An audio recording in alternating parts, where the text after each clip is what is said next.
Selamat datang di podcast SMP 63 Jakarta. Kembali lagi dengan saya sebagai host, Pare. Hari ini kita kedatangan tamu yang luar biasa lagi ya, yaitu salah satu guru di SMP 63. Beliau akan menyampaikan beberapa materi yang sangat penting sekali buat kalian untuk simak. Dan tanpa panjang lebar, kita langsung dengarkan materi yang akan disampaikan oleh Pak Syamsi. Baik, Pak Syam, silahkan memperkenalkan diri sekaligus ada yang ingin disampaikan, monggo. Oke, terima kasih kepada Pare, host kita di podcast SMP Negeri 63 Jakarta ini. Perkenalkan, saya Nur Syamsi, SAG SPD, bertugas di SMP Negeri 63 Jakarta sebagai guru bahasa Inggris dan mendapatkan tugas tambahan sebagai staf kesiswaan sekaligus humas di SMP Negeri 63 Jakarta. Lahir di Jakarta tanggal 29 Juni 1978, berasal tetap dari bilangan kawasan Tambora lah, kawasan padat penduduk di wilayah Jakarta Barat, perbatasan dengan Jakarta Utara. Saat ini statusnya menikah, memiliki seorang istri dan 3 orang anak. Kemudian sudah bekerja selama kurang lebih 18 tahun, 17 tahun diantaranya ada di sekolah dasar. Kemudian kurang lebih 11 tahun sudah berada di SMP Negeri 63 Jakarta ini. Saat ini sudah menginisiasi banyak hal, dan utamanya adalah untuk memberikan pencerahan dan juga semangat yang baru sebagai bentuk afirmasi positif di dunia pendidikan dalam hal memberikan keberpihakan kita proses pelajaran itu di SMP Negeri 63 Jakarta. Background pendidikan saya itu dari S1 Fakultas Adab Bahasa dan Sastra Arab, jurusan Bahasa dan Sastra Arab dari Universitas Islam Negeri Syarif Hidayatullah Jakarta. Tahun 2007 juga mengambil kuliah di pendidikan bahasa Inggris dari Sekolah Tinggi Ilmu Pendidikan STKIP Kusuma Negara Jakarta. Sampai saat ini masih belum melanjutkan studinya ke jenjang magister. Mungkin next di tahun ini atau tahun depan. Amin. Amin. Rabbal alamin. Pak Syam, ini banyak banget yang mungkin pengen ditanyakan dari podcast ya ke Pak Syam terkait dengan beberapa hal yang penting nih. Di antaranya ada beberapa pencapaian dan juga apa yang sudah sekolah capai dan juga peserta didik juga. Ini kita bisa sharing ya, Pak Syam ya. Oke, siap. Dari mana mulainya? Monggo Pak Syam bisa langsung bercerita aja kali ya. Oke. Terima kasih Pak Ray atas kesempatannya. Mungkin saya ingin mengawali dari sebuah proses ketika saya mulai mengalami proses distribusi dari jenjang sekolah dasar ke sekolah menengah pertama negeri Jakarta. Pak Syam guru SD tadinya? Iya, betul. Guru SD? Guru SD. Mungkin kalau misalnya mau dirunut dari rekam jejaknya, saya diangkat sebagai, pertama saya sudah honor dari tahun 1998. 98 itu masih kuliah di YIN Syarif Hidayatullah Jakarta. Berkebetulan saat itu masih memegang tampuk kepemimpinan ketua BEM Fakultas Adab. Ya sempatlah merasakan aura-aura dan passionnya organisasi ya, dan organisasi itu. Cuma karena memang kebetulan orang tua itu merasa agak kikuk karena melihat anaknya itu terlalu aktif, berangkat jam 8 pulang jam 11 malam, akhirnya kita suruh honor lah di sini. Berkebetulan orang tua pernah menjabat sebagai kepala sekolah di SDN Tambora 03. Jadi riwayat pernah mengajar itu dari tahun 98, kemudian merangkak sebagai guru honor, bisa masuk ikut seleksi sebagai guru kontrak itu baru diangkat di tahun 2003. Dan itu langsung ditugaskan di SDN Jembatan 501 di daerah Kerendang situ. Menapaki karir terus diangkat PNS ya persis 2012, tapi kemudian ada hantaman badai karena saat sudah menerima gelar sebagai guru yang berprofesi sebagai guru mata pelajaran bahasa Inggris, tapi ternyata kenyataan berkehendak lain. kurikulum 2013 meniscayakan bahasa Inggris dihapus dari sekolah dasar. Akhirnya mengharuskan saya hengkang dari SD 4501 dan masuk di SMP Negeri 63 Jakarta ini, menggantikan salah satu guru senior lah di sini yang kebetulan pernah tugas. Jadi kurang lebih seperti itu Pak Rey di tahun 2014.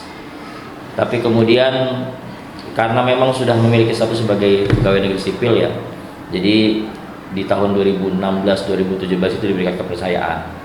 Mulai perdana diberikan kepercayaan sebagai staf kesiswaan di SMP Negeri 63 Jakarta. Sampai saat ini dari sejarahnya sempatlah ada dinamika lah. 2018 sempat turun karena ada satu lain hal, kemudian karena terbiasa kita aktif, tidak bisa kemudian berdiam diri berpangku tangan gitu di sekolah. Jadi saya menginisiasi ada bank sampah. Sempat 2018 kita inisiasi bank sampah di 63 ini, sempat berjalan kurang lebih 2 tahun lah. Tapi kemudian sempat vakum karena satu lain hal padahal waktu itu sudah sempat bekerja sama dengan bank sampah induk di Kalideres, kemudian juga sudah berkabar dengan Kementerian Lingkungan Hidup, hanya saja di eksekusinya terkendala beberapa hal. Dan baru pada tahun 2020-2021 saat proses transisi dari Pak Sutarno kepada Bu Lilis Nur Hayati, kepala sekolah, baru ya diajak kembali masuk ke tim manajemen sebagai staf siswa sampai saat ini, sampai dengan saat ini. Baik. 2021. Mantap banget ya, sepertinya itu memang butuh penjelasan yang panjang mungkin kalau dilihat dari jejaknya ya, rekam jejaknya. Mungkin durasi waktunya tidak akan nggak akan cukup nih kalau di podcast nih anak-anak. Dan yang paling utama tadi Pak Sam itu awalnya mengawali karir dari guru SD ya Pak ya. Terus jadi sekarang guru SMP itu butuh penjelasan lain mungkin lain kali gitu ya. Tapi untuk saat ini beliau ini juga akan menyampaikan beberapa hal penting terkait dengan pencapaian Pak. Ya. Bisa lah kita sharing ya Pak ya Samsen. Oke, siap. Oke. Jadi sebenarnya seperti ini, kita mengenal kalau dari rekam jejak dari sejarahnya SMP Negeri 63 Jakarta ini kan terkenal sebagai sekolah Tionghoa pertama di Indonesia. Yeah. Proses transisi dari peralihan dari kepemilikan komunitas Tionghoa kemudian diserahkan kepada Pemda DKI Jakarta itu butuh proses yang cukup lama. Tapi kemudian kan ini menjadi sebuah pencapaian dalam artian ada proses asimilasi yang begitu masif sehingga kemudian komunitas Tionghoa itu mau menyerahkan asetnya itu diserahkan kepada Pemda DKI Jakarta. Jadi artinya harus melihat juga bahwa secara kultur itu memang basicnya SMP Negeri 63 Jakarta ini memang awal didominasi oleh teman-teman dari etnis Tionghoa. Ya. Nah itu jadi satu fondasi dasar dulu. Nah pada saat saya pribadi masuk menjadi bagian dari keluarga besar SMP Negeri 63 Jakarta ini, melihat di sini kan punya banyak ya, kalau misalnya dari analisa SWOT itu banyak kekurangan, kelebihan yang awalnya kita berpikir bagaimana pengembangan pengembangan komunitas berbasis aset. Jadi kalau dalam konteks PKBI itu kita ingin memanfaatkan potensi-potensi yang ada di SMP Negeri 63 Jakarta itu seperti apa. Jadi akhirnya kalau misalnya mau dipersingkat saja, semenjak saya kemudian ditarik kembali oleh Bu Lilis Nur Hayati beserta tim manajemen, ada Bu Endah pada saat itu sebagai wakil kurikulum, Pak Budi Kurniawan dan Bu Dia sebagai wakil kesiswaan dan wakil sarpras, saya diajak kembali bergabung. Maka satu hal yang pada saat itu mungkin sudah sempat terbesit di pemikiran saya untuk membuat semacam perubahan lah di SMP Negeri 63 Jakarta ini, kemudian bisa diamini dan di-ACC oleh teman-teman tim manajemen. Salah satu yang jadi fondasi dasarnya adalah meletakkan dasar slogan di SMP Negeri 63 Jakarta ini yang dengan slogannya adalah Gemilang. Slogannya Gemilang. Apa tuh Gemilang? Gemilang itu terinisiasi bahwa kalau proses pencapaian kita itu kita bukan hal yang haram kan, bukan hal yang tidak baik ketika kita ingin bercita-cita. Seseorang itu every single one itu must have a dream, gitu kan? Yes. Ceritanya gitu ya. Jadi harus bisa bermimpi dan jangan pernah takut untuk bermimpi. Yes, right. Jadi ketika misalnya kita berpikirnya next di tahun 2045 kita menjadi Indonesia emas, maka kita harus berpikir bagaimana caranya sebuah satuan pendidikan itu bisa menghasilkan talenta-talenta yang nanti next pada saat mereka di 2045 itu menjadi usia yang produktif. Betul. Dan bisa membanggakan bangsa dan negara ini. Dari sekarang berarti Makanya diambillah slogan Gemilang itu sebagai bentuk akronim dari generasi emas menuju insan cemerlang. Oh, ini akronim ternyata. Itu akronim. Gemilang itu memang kan sebuah kata. Gemilang itu kan memang kalau misalnya mau dijabarkan juga mungkin kurang juga durasi waktunya. Tapi yang jelas Gemilang itu kan menunjukkan sebuah pencapaian. Nah, karena kita kan bicaranya kan temanya tentang pencapaian Iya, ya, betul. di SMP Negeri 3 Jakarta ini. Berarti kita berbicara tentang apa sih redaksi kata yang mungkin bisa mencerminkan yang kemudian menjadi brand image-nya SMP Negeri 3 Jakarta. Mantap. Jadi Gemilang ini gitu kemudian ya. diinisiasi, saya pribadi menginisiasi slogan itu sampai kemudian membuat juga yel-yelnya. Ada yel-yelnya? Yel-yelnya ada. Boleh Itu kan yang nyanyiin tuh ya. mungkin sudah familiar lah, sudah famous karena setiap kali ada pejabat, tamu, rekanan, pihak ketiga yang ingin berkolaborasi dengan SMP Negeri 3 Jakarta pasti akan disebut dengan yel-yel ini. Gemilang generasi emas menuju insan cemerlang. Gemilang generasi emas menuju insan cemerlang. 63 hebat, 63 mantap, 63 nggak ada duanya. 63 hebat, 63 mantap, 63 nggak ada duanya. Jadi slogan dan disertai dengan yel-yel ini kan untuk memacu semangat, motivasi mereka. Tetapi lagi-lagi ini juga harus berbanding lurus dengan usaha-usaha dari semua stakeholder. Betul, Jadi makanya saya mengapresiasi betul ketika misalnya ada inisiasi Gemilang, kemudian juga saya disupport oleh pimpinan, terutama Bu Lilis ya dalam hal ini dengan teman-teman tim manajemen yang lain. Silakan Pak Sabtu coba dipikirkan ada formulasi seperti apa yang kemudian nanti bisa memacu dan memicu semangat anak-anak itu. Yang pertama dalam hal belajarnya, yang kedua juga kita bukan hanya berpikir tentang bicara tentang akademik, tapi juga bicara tentang non akademik. Karena proses pencapaian itu bukan hanya sekedar terpaku atau terfokus pada akademik. Kita juga harus memikirkan bahwa punya potensi-potensi besar. Anak-anak itu memang variatif. Kemampuan otak kanan dan kiri juga mungkin ada yang berimbang, mungkin ada juga dominan salah satunya. Jadi akhirnya kita menginisiasi itu untuk mengcover dan mengakomodir tentang potensi-potensi itu. Jadi Gemilang ini yang kemudian jadi landasan-landasan. Dan akhirnya diejawantahkan dengan formulasi itu diejawantahkan dalam bentuk berbagai macam kegiatan yang diinisiasi oleh pihak kesiswaan dalam ini sebagai tugas tambahan saya. Itu terlalu Pak. Berarti bisa dibilang Gemilang ini adalah sebuah slogan yang membangun motivasi. Betul. Sekaligus sebagai semacam motivating for a student gitu ya. Dan dalam Gemilang itu tentu harus ada pencapaian yang real gitu ya. Betul. Makanya jadi kalau misalnya boleh dipotong itu di some kind mood booster lah gitu. Nah, gitu ya kayak mood boosternya kita Gemilang gitu ya, generasi emas, insan menuju insan cemerlang. Dan ini memang sudah dijalankan semuanya ya. Dijalankan. Termasuk tadi saya mengambil poin dari Pak Sam terkait dengan upaya sekolah memfasilitasi anak dari yang akademik, prestasi akademik dan prestasi non akademik itu luar biasa banget ya. Karena memang kita harus sadar anak-anak itu memiliki potensinya masing-masing gitu ya. Mantap. Itu untuk yang Gemilang. Ada lagi pencapaian yang lain Pak Samsul? Jadi kalau misalnya mau dilanjutkan dari proses formulasi Gemilang ini kemudian bentuknya ke arah pencapaian itu kan diejawantahkan, direpresentasikan dengan bentuk kegiatan. Contoh misalnya dari proses pencapaian kita di tahun 2021 sampai dengan 2022 ternyata kita di-challenge oleh pihak dinas pada saat itu memberikan challenge membuat proposal tentang digitalisasi sekolah. Digitalisasi sekolah itu pada saat itu saya membuat proposal yang intinya itu mengajukan kepada pihak dinas pendidikan supaya setiap sekolah itu bisa memanfaatkan digitalisasi karena sekarang kan eranya udah 5.0. Udah bukan 4.0 lagi. 5.0 di mana semua akan berbicara tentang digital. Semua anak-anak tidak lagi sekarang mungkin udah paperless ya. Semua menggunakan gadget, semua menggunakan tablet dan sebagainya. Tetapi itu lagi tetap harus sesuai dengan kearifan lokal, sesuai dengan kemampuan ekonomis background dari keluarga dari peserta didik di SMP Negeri 63 Jakarta. Nah, dari proses pembuatan proposal digitalisasi itu lahirlah yang akhirnya sekarang sudah menjadi embrionya di tahun 2021, lahirnya Ekskul DKV.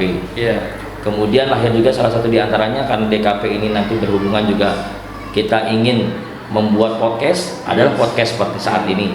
Kemudian ada lagi tentang kemampuan anak untuk bisa mengoptimalisasikan kemampuan mereka itu untuk membuat desain poster, editing video dan sebagainya yang itu berbasisnya betul. Nah, itu sebenarnya nanti bermuaranya dengan sekolah kemudian mengadakan website sekolah yang kemudian mapan dengan fitur yang sudah dianggap terbaik. Itu kita akan posting berita-berita yang terkait dengan update kegiatan segala macam terkini betul yang ada di SMP Negeri 63 Jakarta ini di website. Termasuk diantaranya ada program dari kita juga ingin menjalankan program majalah digital yang diakronim menjadi Promah. Kenapa Promah? Memang suka ini ya terkesan seperti bercanda, some kind joke gitu. Tapi padahal ini Proma ini memang pertama saya memikirkan Proma itu karena kebiasaan anak-anak itu punya problem dengan pencernaan. Proma itu kan sebenarnya lebih familiar katanya. Jadi cuma akronim ini kemudian gimana caranya akronim yang familiar ini bisa memberikan sebuah formulasi kepada satu ide gagasan tertentu. Jadi Proma ini adalah akronim dari program majalah digital yang nanti akan ada hasil kolaborasi dari berbagai macam stakeholder yang ada di sini. Jadi stakeholdernya itu nanti dari podcastnya akan bekerja dari sini, kemudian dari persnya juga akan bekerja sama dengan sini, ada GLS-nya dan Ekskul DKV.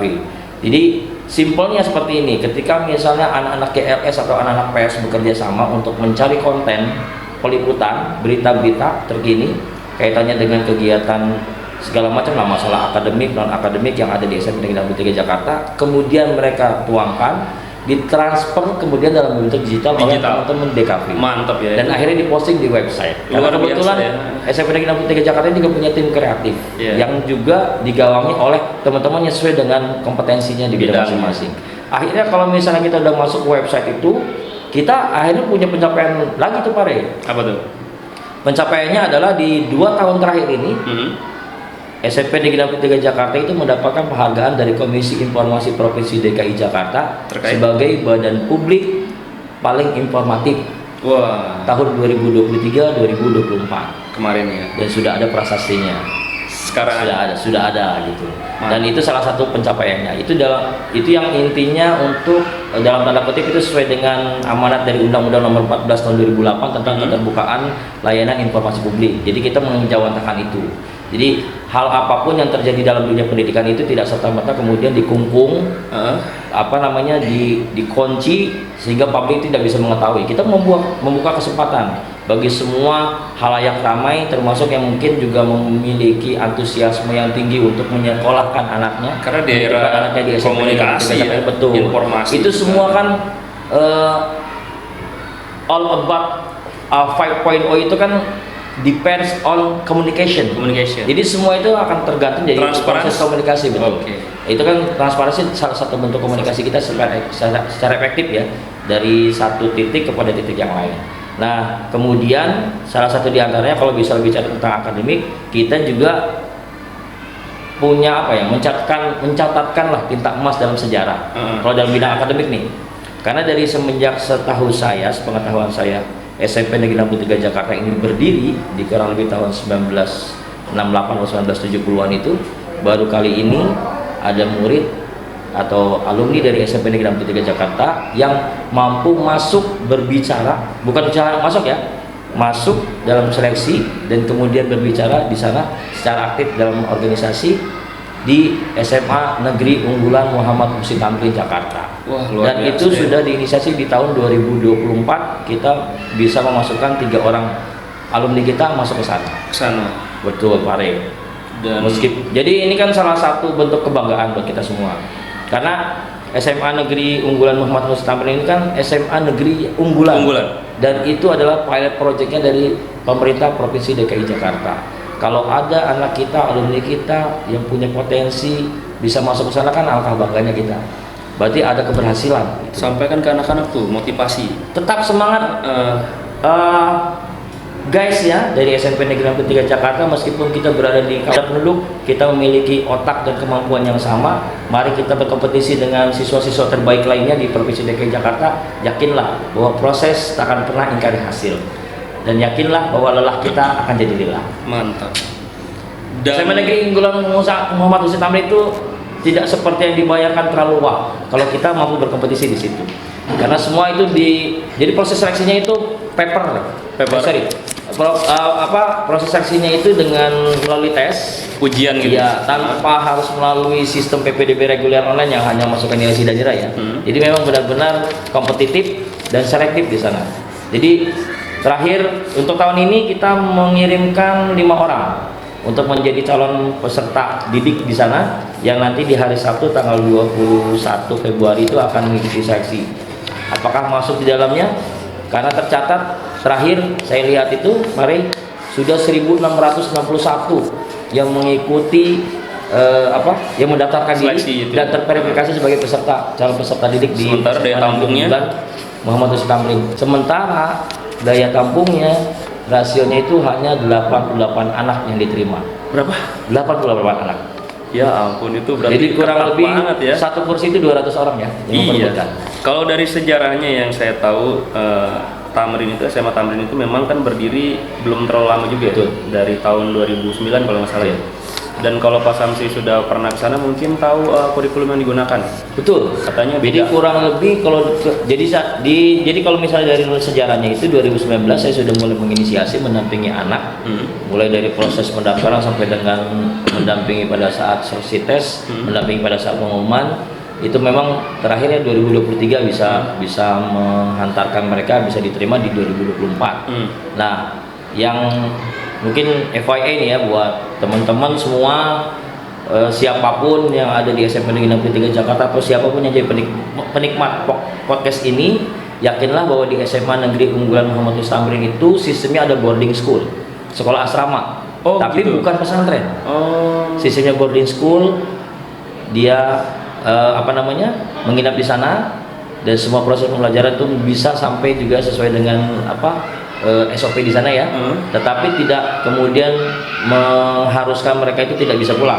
Tetap ada proses pulang, kemudian dijenguk atau ditengok oleh orang tuanya dan sebagainya, itu tetap berjalan seperti biasanya. Itu kurang lebih 2 minggu sekali itu bisa pulang.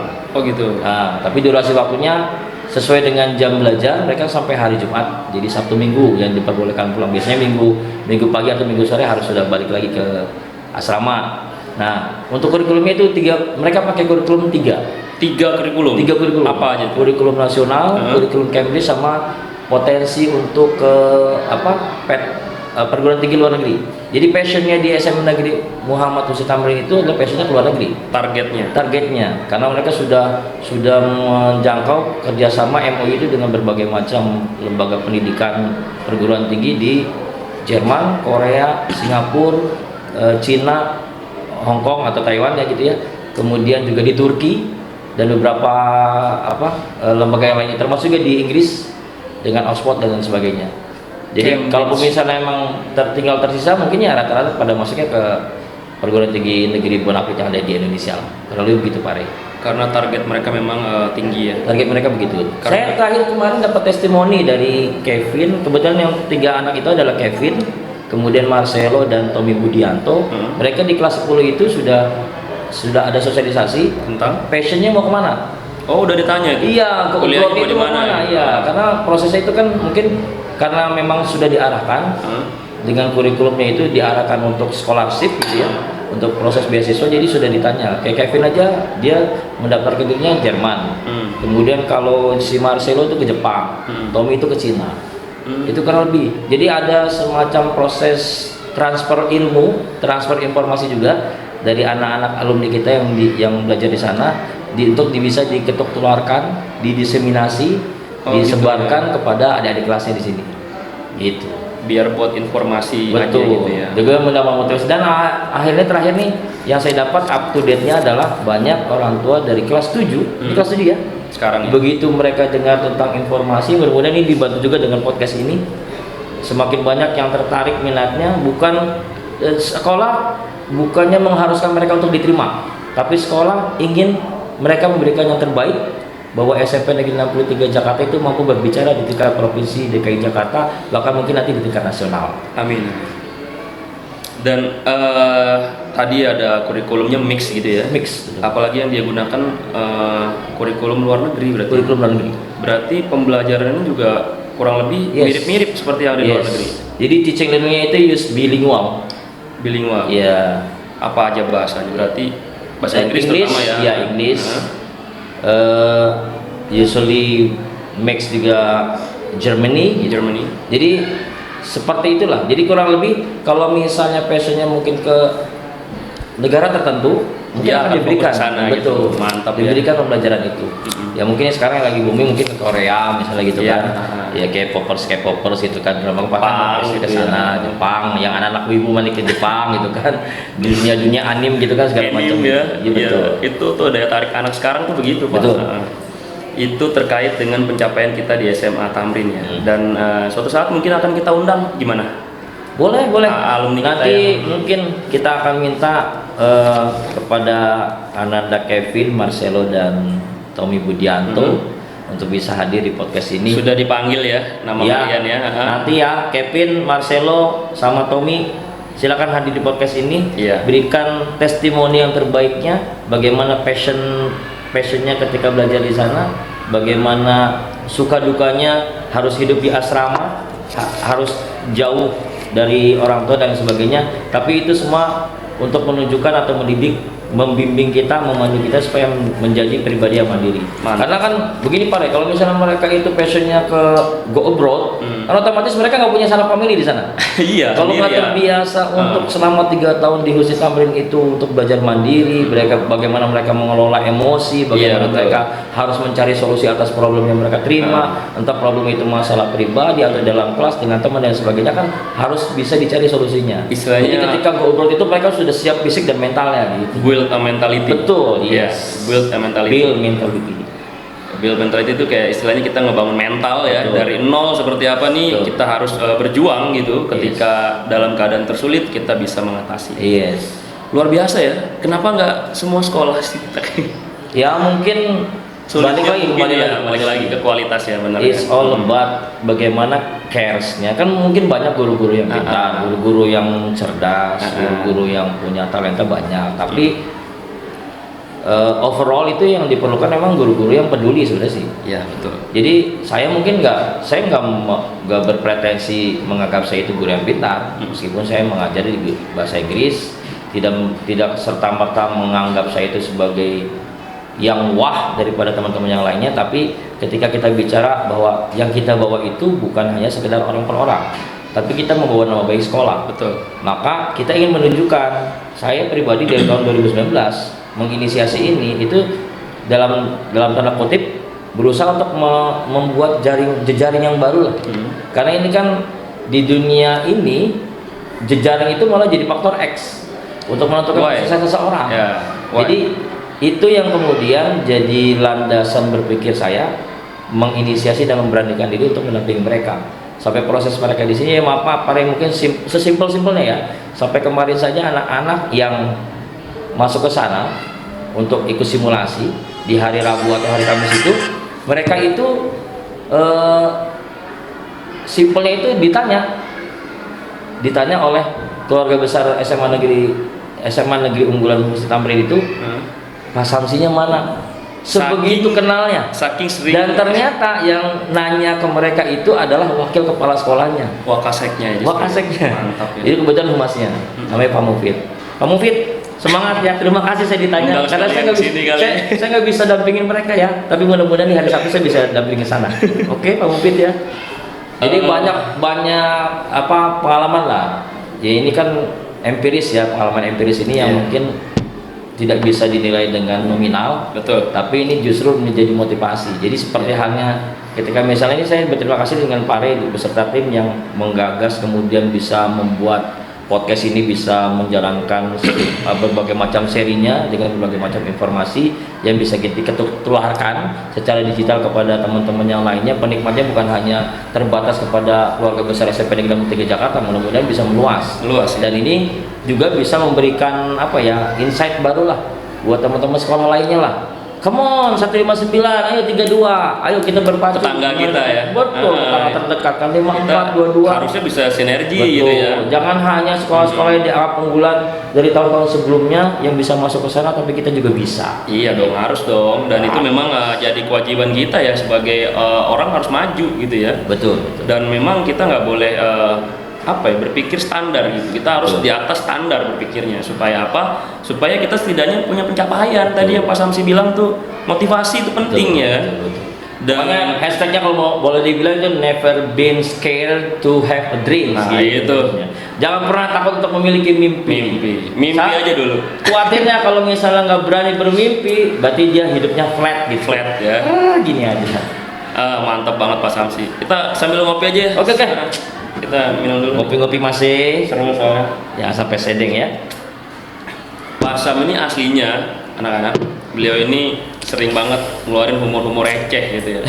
Saya sebenarnya dari tadi tuh udah takut nih, Pak Sam bakal ngeluarin jokes receh. Saya kalau udah denger jokes dia bisa ketawa. Jadi kayak biasanya beliau ini memang begitu, orangnya suka ngejokes receh dan memang serius juga bisa gitu. Cuman karena kali ini untuk memotivasi kalian, setidaknya apa yang disampaikan Pak Samsi ini bisa jadi motivasi ya buat kalian semua. Dan terutama tadi ada pesan juga buat guru terkait dengan keinginan kita sebagai guru peduli atau tidak gitu. Betul. Ya karena benar kata orang, cerdas itu memang perlu gitu ya. Tapi ketika kecerdasan kamu tidak bermanfaat untuk orang lain, maka tidak ada gunanya.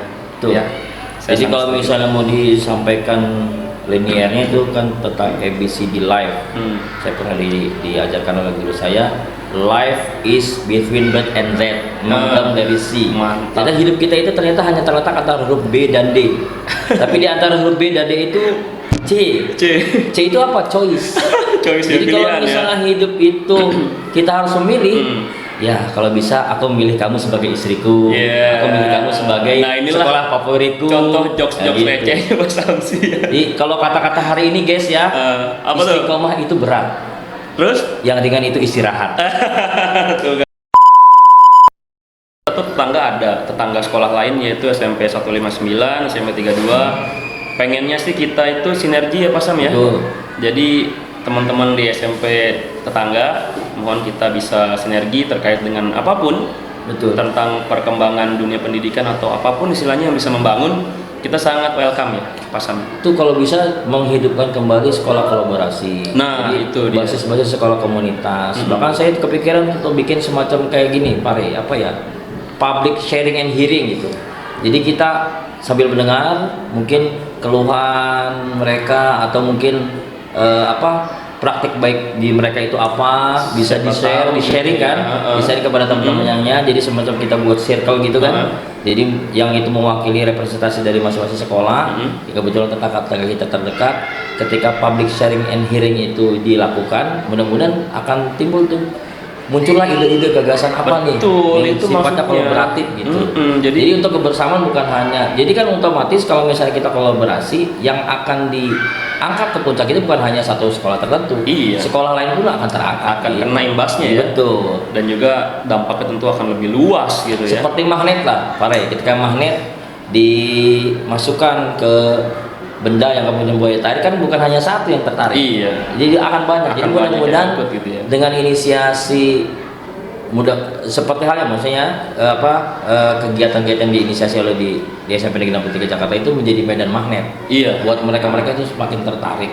Betul. Bukan hanya medan magnet untuk antusiasme orang tua menyekolahkan di 63 juga, tapi medan magnet juga di sekolah-sekolah lain untuk tetap bisa menjaga kewarasan berkompetisi secara sehat. Mantap. Itulah pesan dari Pak Sam ya. Nah, ini ada sedikit yang pingin saya lebih tahu ya, terutama untuk anak-anak juga. Ini bukan merek ya, ternyata akronim ya, Promah ini ya. Promah ya? Promah. Itu apa tuh Pak Sam? Nanti bisa dijelasin nggak sekarang nih? Jadi sebenarnya gini, di bulan Maret 2024 lalu, saya kan mengikuti program guru penggerak. Kebetulan ya di SMP Negeri 63 Jakarta ini ya, saya juga pecah telurnya nih Pak Rey. Ya. Yang perdana ikut guru penggerak. Jadi salah satu kewajiban kita sebagai bentuk bukti fisik kita mengikuti pendidikan dan pelatihan sebagai guru penggerak itu adalah membuat aksi nyata. Nah, aksi nyata yang kemudian dilokakaryakan dan diselebrasikan di akhir itu, setiap guru penggerak itu punya semacam itu footage-nya itu dari pendidikan itu apa. Nah, saya kebetulan menginisiasi namanya Proma. Proma itu kenapa saya buat Proma itu? Karena saya melihat potensi-potensi yang ada di 63 ini cukup keren. Sudah menginisiasi pembentukan DKP, GLS ada, pers pun ada. Di sini kebetulan mohon maaf dengan segala hormat saya ngambil nyatet namanya dulu ya. Ada Pak Rey di sini dengan background DKP. Ada Pak Fauzan di sini punya backgroundnya broadcasting. Jadi kenapa enggak sih kalau misalnya selinier ya dengan di tahun 2021-2022 lalu 63 di challenge untuk membuat proposal tentang digitalisasi sekolah, kenapa kita nggak bisa mengaktualisasikan itu dalam bentuk nyata? Nah, saya membuat program Proma. Proma itu adalah gagasan program majalah dinding digital sebelumnya. Jadi saya kan bukan merasa miris ya, karena melihat sekarang udah mulai paperless gitu kan. Kadang-kadang miris juga melihat anak-anak membuat majalah dinding yang manual dengan tempel kertas harus dicabut lagi. Kenapa kita nggak buat? Iya. Kalau sekarang bisa kita buat dengan digital, flip dengan gitu flipbook ya. kan? Flipbook itu kan lebih keren. Iya. Dan bisa menjangkau halayak luas yang lebih lama gitu. Nah, karena waktu itu sempat berkoordinasi dan berkonsultasi dengan pimpinan Bu Yudis Nur Hayati, sempat tercetus ide untuk membuat atau mengadakan LED, TV LED itu yang kurang lebih 52 inci ya, 52 inci yang ditaruh di sana. Monitor gitu. LED monitor yang pada saat nanti program majalah digital itu launching, dirilis, itu semua keluarga besar 63 tinggal touch, mau lihat berita apa gitu ya. Mau lihat berita apa, mantap di sana. Tetapi karena kita memikirkan berbasisnya aset, sementara ini belum ada kemampuan sekolah untuk mengalokasikan anggaran ke arah situ, kita berpikirnya bagaimana kalau kita posting aja di website kita, gitu. Jadi program majalah digital ini adalah kalau misalnya jadi footage yang keren adalah hasil kolaborasi semua stakeholder. Iya loh. Karena nanti akan terlibat di dalamnya teman-teman dari DKV, teman-teman dari GLS. Yang diinisiasi oleh Pak Rey juga ada podcastnya, ada persnya, kemudian juga nanti tim kreatifnya, karena semua kan akan saling bahu membahu. Jadi kalau konten-konten itu bisa dikumpulkan oleh teman-teman pers dan GLS sebagai kontributor, kemudian juga liputannya dan sebagainya, setelah diedit, setelah dirapatkan dengan dewan redaksi mana yang layak tayang dan sebagainya sesuai dengan tema per edisinya misalnya. Baru nanti kan ditransfer secara digital oleh teman-teman DKV untuk dan publiknya. Betul, untuk publikasi yang dipublish kan. Ketika dipublish akan dikonfirmasi juga ke teman-teman tim kreatif yang posting nanti di website. Makanya. Nah, itu yang harapannya pada saat itu inginnya tahun yang lalu pada saat Hari Guru Nasional. Tapi karena satu lain hal kita juga terjebak dengan berbagai macam aktivitas hektik benar di akhir tahun itu.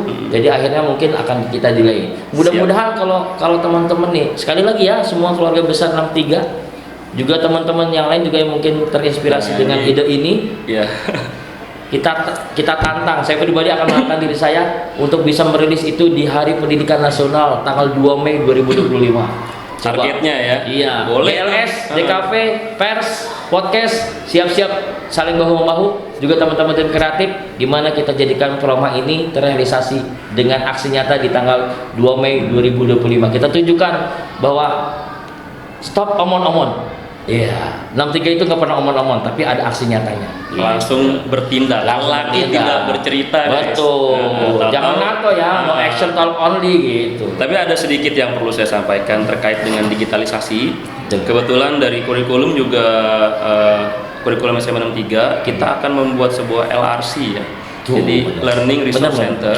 Itu nanti akan mewadahi semua guru pasang, semua guru untuk membuat sumber belajar, dan ini memang dedikasi kami di LRC. Kemudian tadi saya sudah ditantang ya sama Pak Sam ya, ini Saya ditantang guys, ditantang buat tanggal berapa? 2 Mei nanti ya? 2 Mei 2025. 2025. Masih ada jeda waktu kurang lebih 3 bulan kan? Kita akan mencoba nih guys, dari tim pers ya, dan juga dari tim podcast beserta DKV dan semuanya kreatif, kita akan coba bersinergi dan berkolaborasi. Pasam, saya nyatakan bahwa sekarang pers siap bersinergi dengan semua tim ya, bahwa kita harus membangun sekolah ini lebih baik lagi. Tapi kalau bisa usul aja nih Pak ini. Siap. Kalau bisa ada satu sesi khusus di mana kita nih teman-temannya nanti akan menginisiasi ini dan mengaktualisasikan program ini bisa hadir di podcast ini. Pengennya gitu. Jadi nanti ada perwakilan GRS-nya, ada perwakilan DKP-nya. Iya, kita undang gitu ya. Dengan pembinanya mungkin bisa kita ngobrol di sini. Kita bahas jadi semacam ya itu public sharing and hearing gitu maksudnya. Di kemudian gimana? Mudah-mudahan bisa diinisiasi juga Pak Rey, misalnya untuk menghilangkan kegabutan mereka pada saat bulan puasa. Kan biasanya sukanya kan pada gabut-gabut kan bulan puasa kan. Daripada kita isi tuh ada sesi itu tuh. Kapan ya kita harus segera bikin? Cobalah nanti tinggal inisiasi aja. Siap. Kayak teman-teman tim pada siap juga. Kita dari tim podcast dan pers sudah siap ya, tinggal gimana kita ntar bisa bersinergi. Siap. Pak Sam, sekali lagi ini obrolannya penting semua ya, daging semua ya. Jadi dan memang ini sangat perlu untuk kalian saksikan dari awal sampai akhir, karena ini isinya informasi yang terkait dengan kepentingan kalian juga di masa yang akan datang, terutama ketika pencapaian kelulusan tadi. Kita harus punya target, kita harus punya mimpi yang harus dituntaskan gitu ya, atau dicapai gitu ya. Luar biasa banget. Mungkin pesan juga Pak Rey buat orang-orang tua ya, orang tua juga harus mengikuti rekam jejaknya podcast ini dari satu seri ke sesi yang lainnya, karena supaya jangan pernah miss.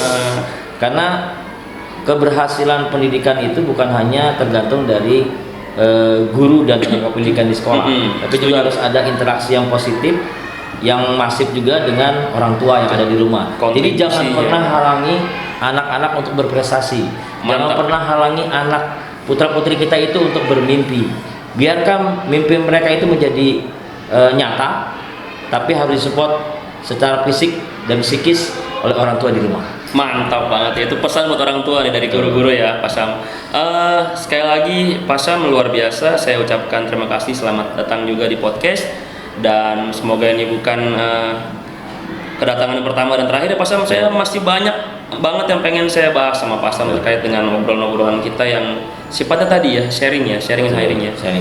Dan Pak Sam, terima kasih banyak sudah datang di podcast SMP. Saya juga ngucapin terima kasih buat Pak Rey, buat teman-teman tim kerabat kerja di podcast SMP Negeri 63 Jakarta ini. Semoga semakin mapan, semakin jaya, semakin banyak kreasi-kreasinya dengan berbagai macam tema-tema yang menarik. Yang utamanya kita ingin memajukan lah SMP Negeri 63 Jakarta ini sesuai dengan slogannya, generasi emas menuju insan cemerlang. Jadi siapapun yang berkiprah di bidang apapun, mereka adalah generasi emas yang diciptakan oleh 63, yang mudah-mudahan di 2045 nanti dan selanjutnya mereka lah menjadi insan yang cemerlang tadi. Oke, sebelum kita closing, Pak Sam, kata-kata hari ini tadi udah sebenarnya lagi, karena beliau ini yang paling tepat, kuatlah dan bersabarlah, karena yakin proses takkan pernah meninggalkan. Mantap. Oke, terima kasih banyak. Sama-sama. Oke. Kita tunggu untuk sesi berikutnya. Siap. Tunggu sesi berikutnya ya guys. Sampai jumpa.